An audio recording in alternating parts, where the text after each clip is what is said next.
ஆச்சி Royal gulab jamun packs ஒன்று வாங்கினால் ஒன்று இலவசம். மதிமுகவிலிருந்து நீக்கப்பட்ட மல்லை சத்யா காஞ்சிபுரத்தில் புதிய கட்சி கொடியை அறிமுகப்படுத்தினார். மதிமுகவிலிருந்து ஏற்கனவே விலகிய முன்னாள் அவைத்தலைவர் திருப்பூர் துரைசாமி, நாஞ்சில் சம்பத், பொடா செவந்தியப்பன், பொடா அழகு சுந்தரம் உள்ளிட்டோர் முன்னிலையில் கொடி அறிமுகப்படுத்தப்பட்டது.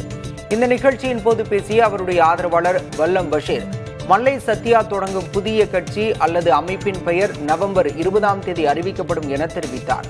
விழாவில் பங்கேற்றவர்களுக்கு வழங்கப்பட்ட நினைவு சின்னத்தில் திராவிட குடியரசு விடுதலை கழகம் என்ற பெயர் இருந்ததால் அதுவே கட்சி பெயராக இருக்கலாம் என்று தகவல் வெளியாகியிருக்கிறது.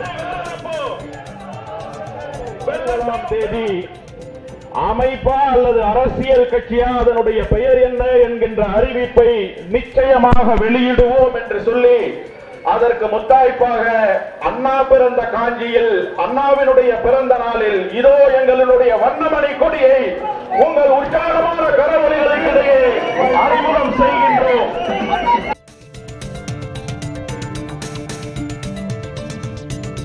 வரும் சட்டமன்ற தேர்தலில் திமுகவுக்கு நிபந்தனையற்ற ஆதரவு அளிப்பதாக மல்லை சத்யா தெரிவித்துள்ளார். காஞ்சிபுரத்தில் செய்தியாளர்களிடம் பேசிய அவர், திராவிட இயக்கத்தின் திரிபுவாதியாக மதிமுக மாறிவிட்டதாகவும் விமர்சித்தார்.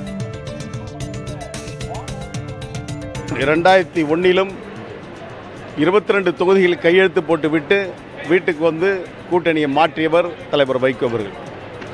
2006ஆம் ஆண்டு நடைபெற்ற மாநாட்டில் மாலையில் திருச்சியில் உரையாற்றப் போகிறேன் என்று சொல்லிவிட்டு காலையில் போயஸ் கார்டன் சென்றவர் தான் தலைவர் வைகோ அவர்கள். எனவே திராவிட இயக்கத்துடைய தீர்வுவாதியாக மறுமலர்ச்சி திமுக மாறி பல ஆண்டுகள் ஆகிவிட்டது. அது மகன் திமுகவாக இப்போது சுருங்கியிருக்கின்ற காரணத்தினால் அவர்கள் எந்த கொள்கையும் வைத்திருக்க மாட்டார்கள். மகன் ஒரு மிகப்பெரிய கார்ப்பரேட் சிந்தனையாளர்.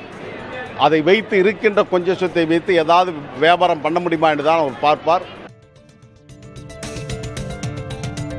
வரும் சட்டமன்ற தேர்தலிலும் திமுக கூட்டணியை வெற்றி பெறும் என மதிமுக பொதுச் செயலர் வைகோ தெரிவித்துள்ளார்.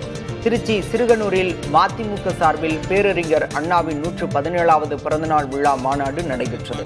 இதில் உரையாற்றிய வைகோ, முதல்வர் ஸ்டாலின் அறிவித்த வாக்குறுதிகளை மட்டுமல்ல, அறிவிக்காத வாக்குறுதிகளையும் நிறைவேற்றி வருகிறார் என்றும், சில வாக்குறுதிகளை நிறைவேற்ற முடியாததற்கு மத்திய அரசு தடுப்பதே காரணம் என்றும் குறிப்பிட்டார்.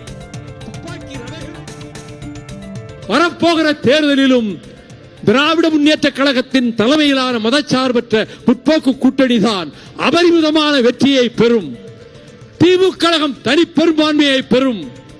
மீண்டும் மகுடமேந்துவார் தளபதி ஸ்டாலின் என்ற உணர்வோடு நெஞ்சிலே உறுதி வேண்டுமெனில் வரலாற்றிலே தங்கள் உயிரை பணயம் வைத்து போராடிய மாவீரர்களினுடைய வாழ்க்கை வரலாறு நெஞ்சிலே நிலைக்க வேண்டும், நினைவிலே எழ வேண்டும்.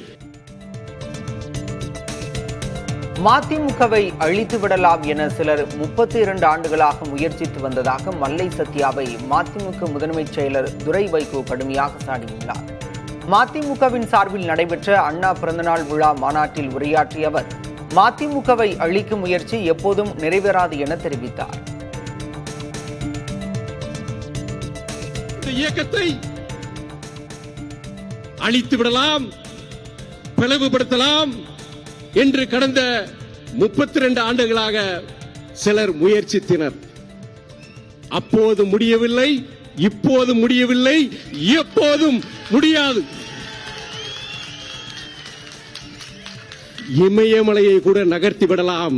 ஆனால் லட்சக்கணக்கான மறுமலர்ச்சி சொந்தங்களின் இதயத்தில் குடியிருக்கும் இந்த இயக்கத்தை யாராலும் அசைக்க முடியாது என்பதை இந்த மாநாட்டில் தெரிவித்துக் கொள்கிறேன்.